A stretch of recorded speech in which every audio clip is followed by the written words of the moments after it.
Hi, it's David Avrin with the Customer Experience Advantage podcast. As we've talked about often on this podcast, the customer experience is different than customer service. Both important, but how people experience doing business with you and how they feel about doing business with us is often a direct reflection of how we made them feel. Were they frustrated? Were they inconvenienced? Or did they feel appreciated? Well, my guest today is going to talk about being intentional and strategic in how you and your team show up for your customers. Hang tight for a fascinating conversation with a multi-talented Vanessa Raymond. It's the Customer Experience Advantage podcast with David Avrin, back in 20 seconds. You're listening to the Customer Experience Advantage podcast with David Avrin, featuring candid conversations with some of the most influential leaders in business today.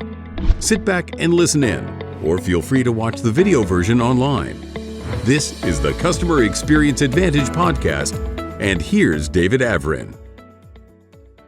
Thanks and welcome to the podcast. Always appreciate everybody who listens in, or those who want to watch the video version of this. You can just go to my website at davidavrin.com or go to my YouTube channel. All the past episodes are there as well. Excited to talk to Vanessa Raymond. Full disclosure, a great old friend. Her and her husband, Bobby, and I've been friends for a very long time. Really, really impressed with their business, but she has really a unique path herself. I think it's an important topic today because we hear a lot about people's interactions and frustrations. And sometimes it was the process, and sometimes it was, being pushed to use a QR code when a person is standing right in front of you and they don't allow you to actually talk to a person. But more and more, it's also the perception they got. How busy was that person? How much did they feel like they got somebody's undivided attention?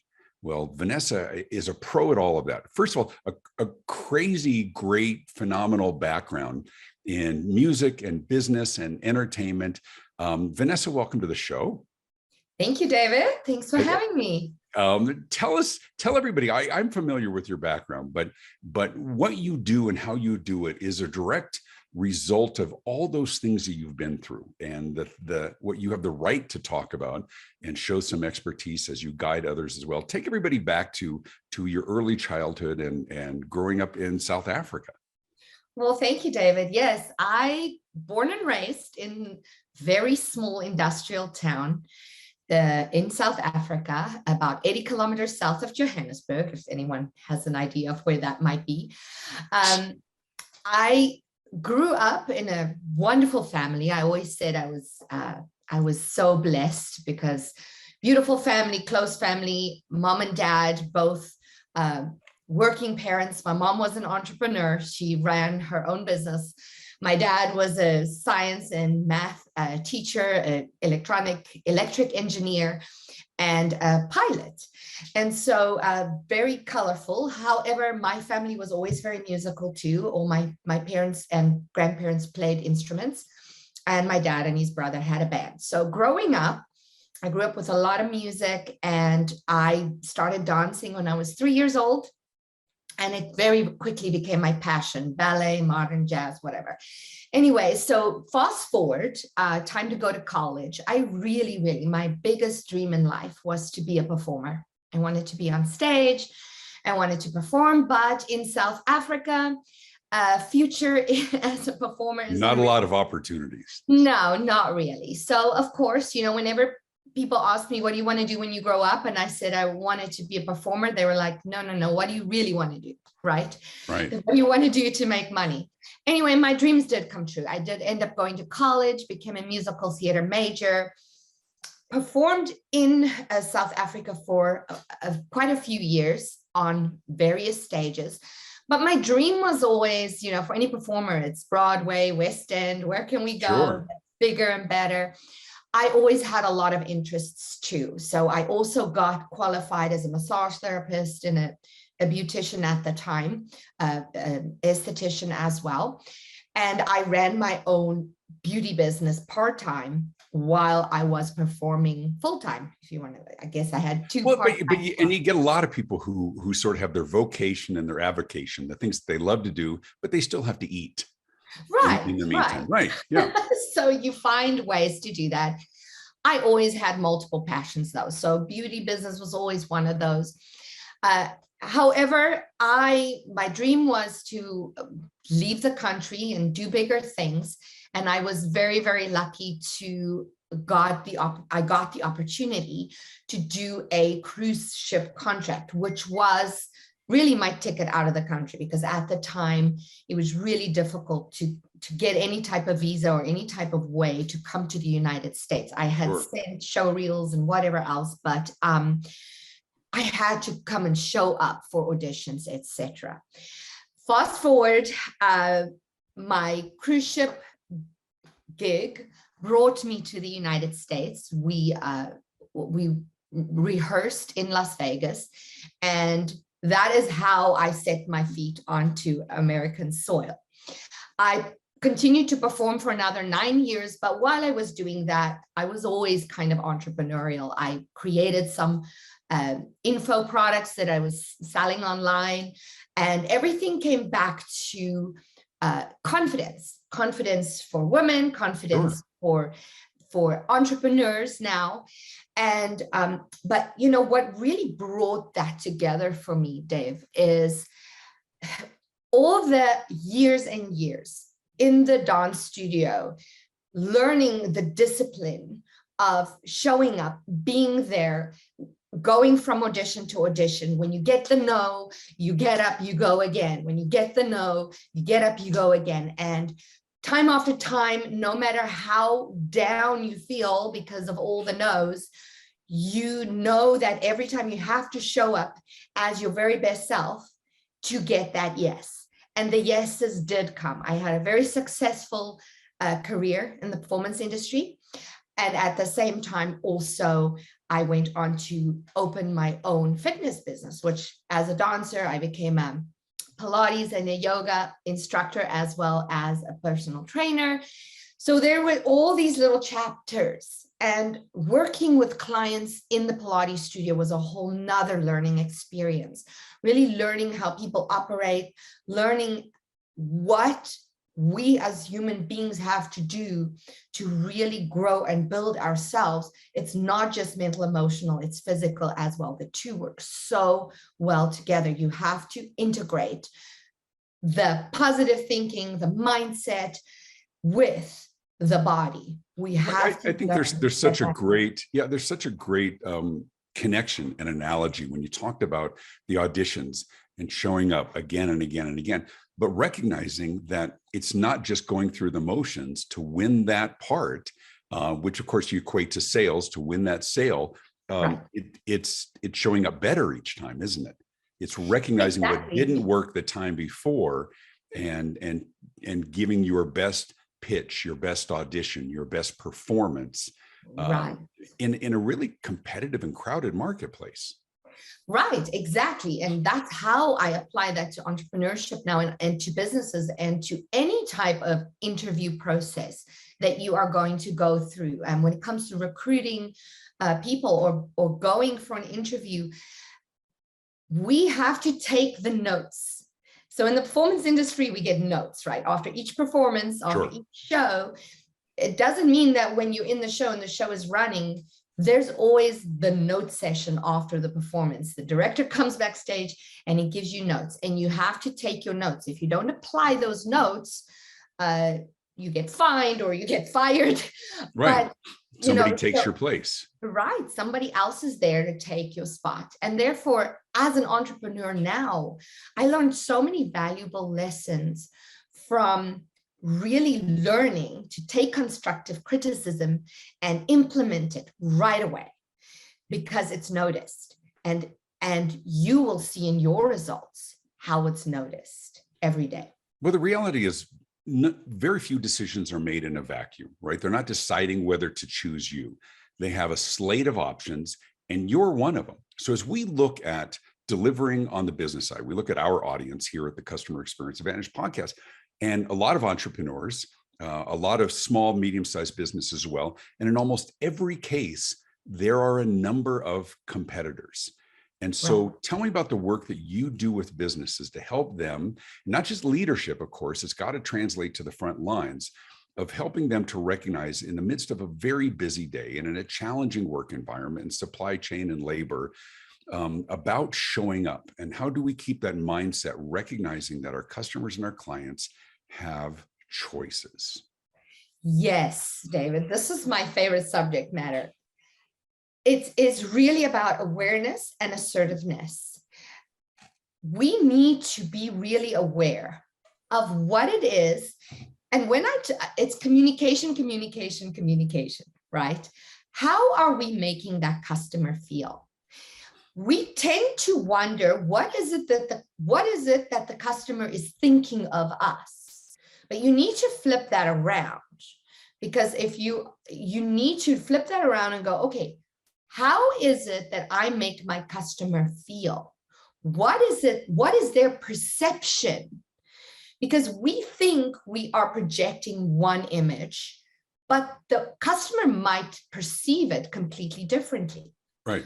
So we really need to put ourselves in the shoes of the customer. We really need to be very intentional with how we communicate. Now, if we're talking about the front lines, we're talking about customer service, we're talking about the people that work with the people, right?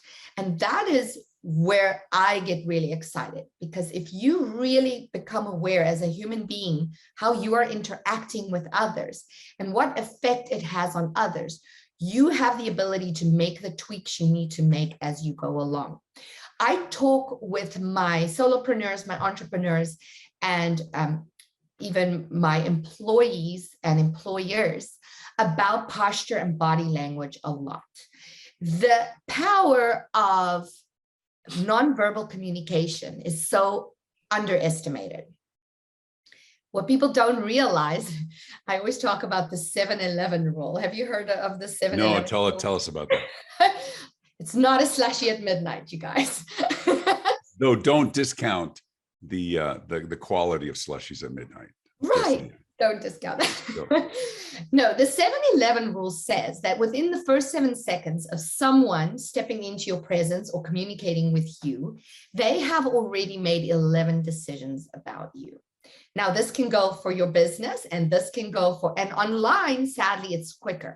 This is in person. Absolutely. So in person, you have that 7-second period where it's a subconscious decisions that other human beings make about you. Online, it's a lot quicker. It's about 3 seconds. People look at that post, or they look at that ad, or whatever it is you have out there, and there's a split decision going on subconsciously whether this is resonating with them or not, or whether this is leaving a great first impression or not. And the thing about first impressions is, should you create less than desired first impression, it takes about 8 subsequent interactions to change their mind. Right. And it takes a half a second for them to go choose somebody else. Right. There's so much to choose from. There's something you said. Let me pause for a second, because I want to go back to something you said that I thought was very profound. Sure. When you said at the beginning that we know how we want them to think about us, or how they think about us. But you said when you flip that over, and my question for you is, how we think about them, don't you think that impacts how we behave? Oh, I mean, yeah. there's only so much you can fake it, but we can talk about the importance of loving your customers or clients, but it's hard to do. But it's really hard to mask disdain.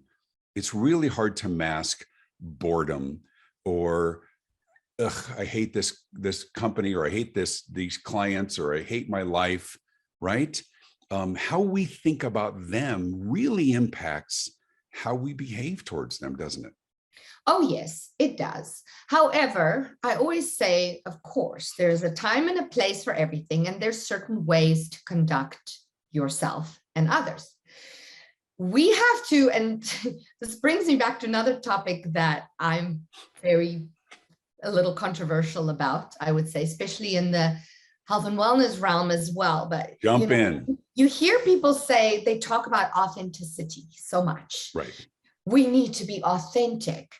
Now, for me, authenticity is a given. It's not something you need to try and do. You Right. are you. You're going to be authentic no matter what. But we're all 3-dimensional And there's different sides to us as human beings, to our businesses, to the way we present ourselves. And there's a lot to be said for simple etiquette. There are rules to how you conduct business. And being authentic does not mean that you don't apply those rules. Right. The etiquette and the cordial interactions is something that's expected of us in a professional environment. And we need to conduct ourselves that way. It doesn't mean that we're not being authentic. Right. Well, Yes. let's say it again a little more clearly. Yes. Because you're having a bad day is not an excuse to be authentic and make sure everybody knows you're having a bad day. Right. Right. Being authentic means being ourselves, but it also means in business being our best selves. I see so much of young people today, and I'd love your thoughts on this, of this, well, I'm frustrated and I'm having a bad day, right? And you're not authenticating me. You're not validating me because, like, for our kids or anything else, like, dude, seriously. Yeah, everybody does, but there's a time and a place. There's a time and a place. When you're on the clock and you're getting paid, you show up with your best authentic self. Yes, doesn't mean we share everything, does it? Yes, you do. And just making that analogy back to the stage again, my biggest fear was my understudy stepping in for me. Because what if my understudy is better than I am and I lose my job, right? Yeah. So you show up.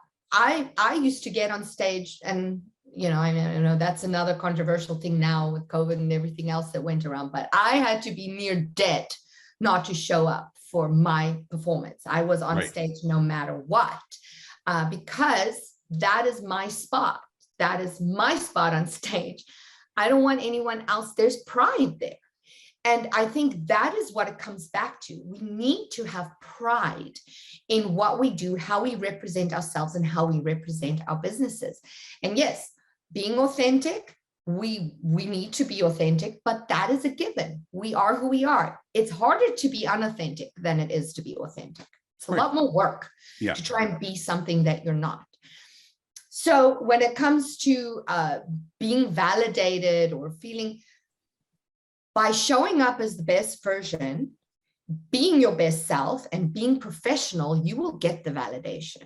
The validation will come. It'll be a repercussion of you showing up in that way. And this is why I get so passionate too about teaching this, because you are the initiator and the instigator of what you get back. Right. Agreed. Well, all right, then let me play the voice of the customer or the business or the naysayer or devil's advocate. Okay. Here I am, small business owner. I've got 3 locations and 16 millennials working for me and saying, yeah, Vanessa, that sounds all well and good. How do we get these kids to give a damn? How do we get them to show up and be their authentic self and be of service to others, when so often they're more worried about what TikTok they're about to post? And I don't mean to be dismissive.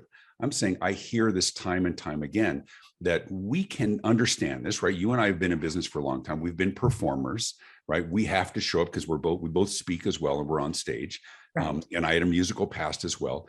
And I'm older than you, but in our later years, we get that better. How do you help business leaders help their employees, their staff, their frontline workers understand what we have come to understand? You are right. The landscape is very different now, right? We're looking at this generation that has that's used to instant gratification and that wants to see results right away. I think for a lot of businesses, it comes back to, and you see this when you look at Starbucks and you look at sure, there are companies that do this well. But I think in the end, it comes back to having some kind of a reward system, especially for this generation, I feel, because they respond to that. They're used to reward systems. We get stars at the coffee shop when we buy coffee. We get rewards at the grocery store when we buy rewards. So that's one way, but also getting them to see when they change their conduct and the way they communicate and the way they share, getting them to understand that they can feel the gratification from the pride when they conduct themselves in that way. Listen, I agree fully. And here's the part that here's what it makes me think is it's the old, what was that old story about the warm fuzzies and the cold pricklies and that old fable like we probably heard 30 years ago. We give somebody a warm fuzzy and we get a warm fuzzy back. And it's not about being touchy-feely. It's that it literally makes their day go better. I've tried to model that for my kids who are no longer kids, is that when we treat somebody with respect, when we show appreciation, when we reach out and have a conversation with somebody who nobody else would have had a conversation with, it comes back to you tenfold. And if you think your job is boring, try being really kind and helpful and of service to those who you work with and work for and who you serve. And you'll find that clock moves pretty darn fast because you're having a better day. Exactly. And that's in everyday interactions too. I always tell the story of going to Walmart, and there's this little old man. He's always at the self-checkout line, right? Right. He's always there looking around.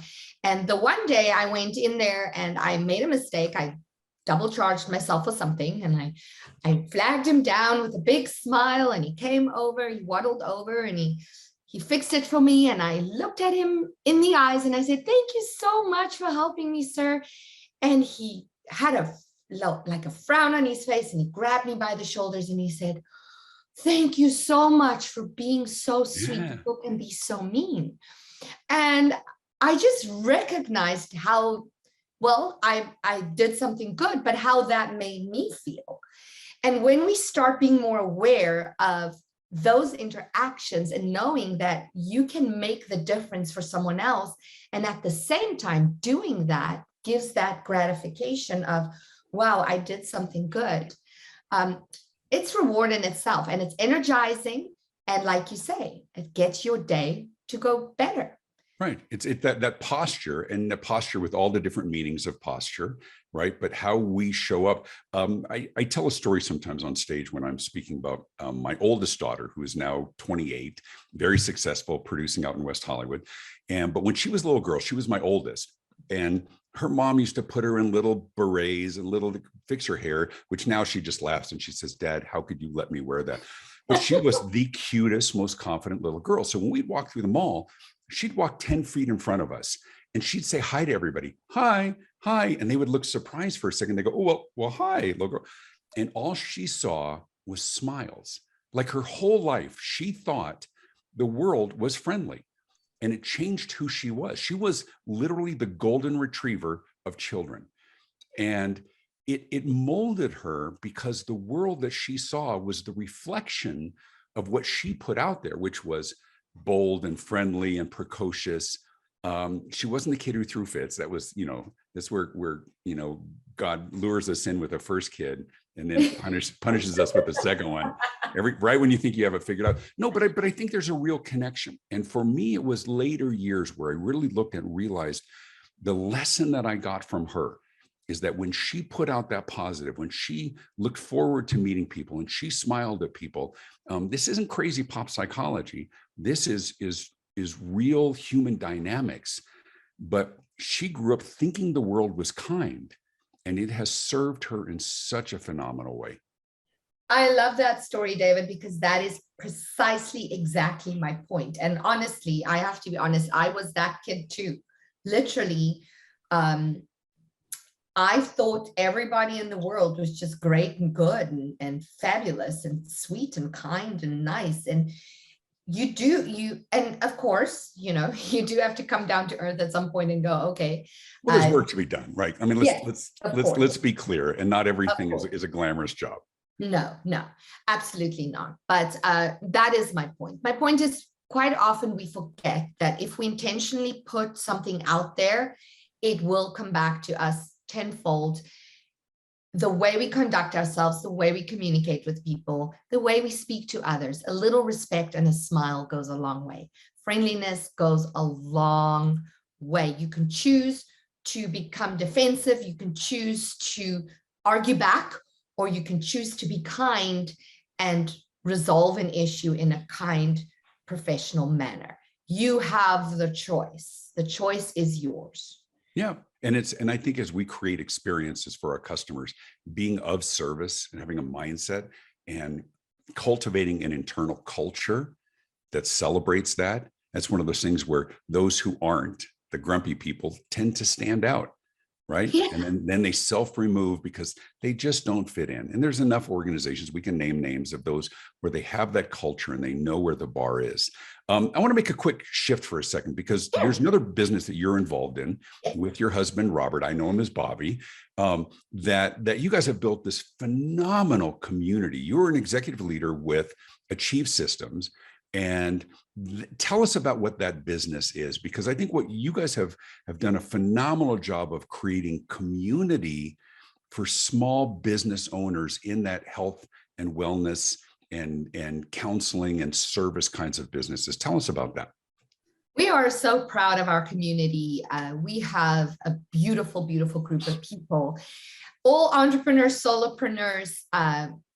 What Achieve System does, and this is what's so cool about it. A lot of people ask me, is this a networking group? I'm like, no, it's not a networking group, but you throw a bunch of entrepreneurs together, what's going to happen? Right. They're going to network.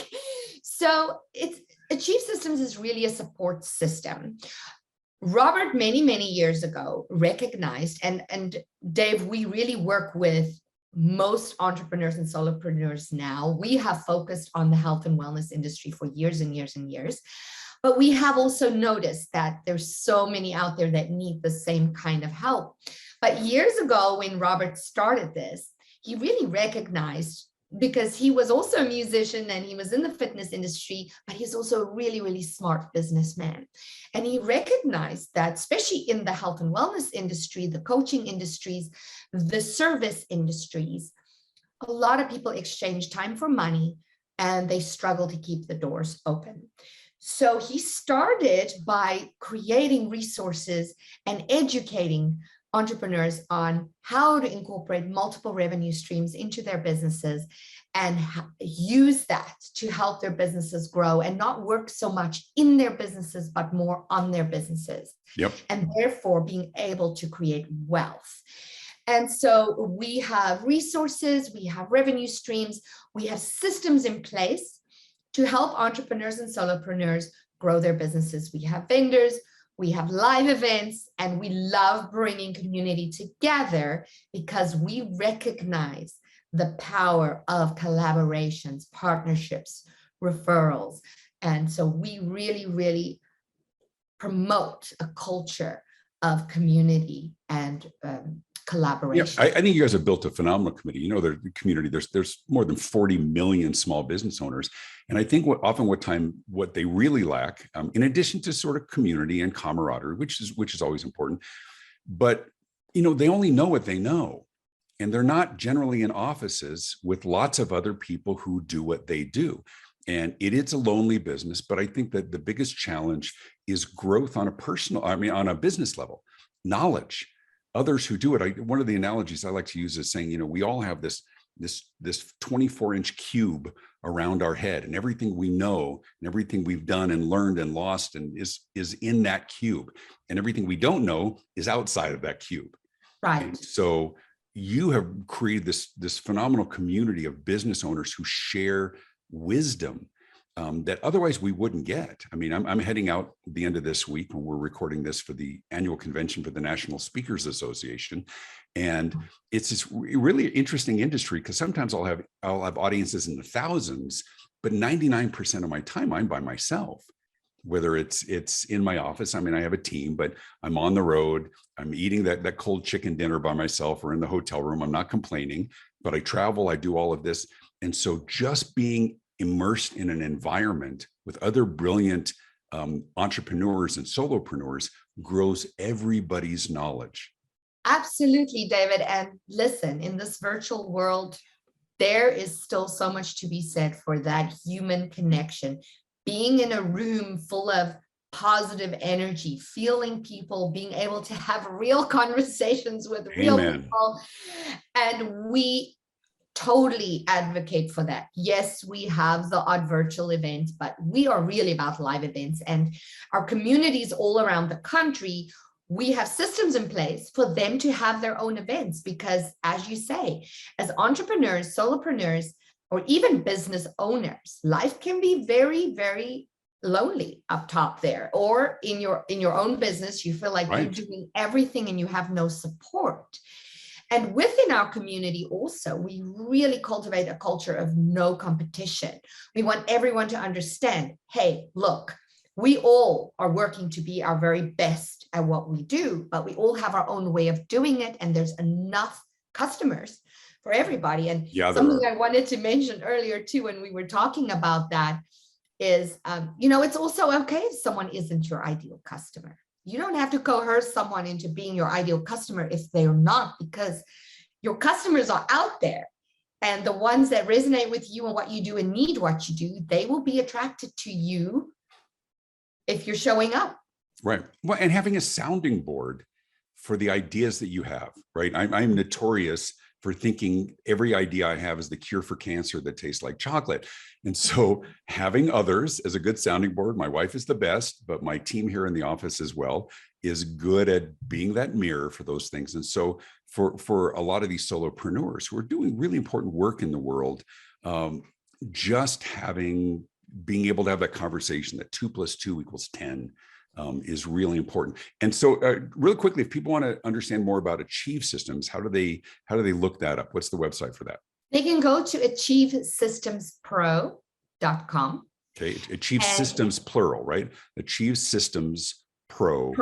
Yeah. Got it. .com. And right there, there's a page there. It says, why become a member? You can go look at that. There's some short videos you can watch. There's some packets there, catalogs you can download and look at for everything that we offer, all the resources. Yeah. And there's good sub-communities for different focuses and professions and expertise as well. And it's ridiculously inexpensive. And that's just me, just because I'm familiar with what it is you do.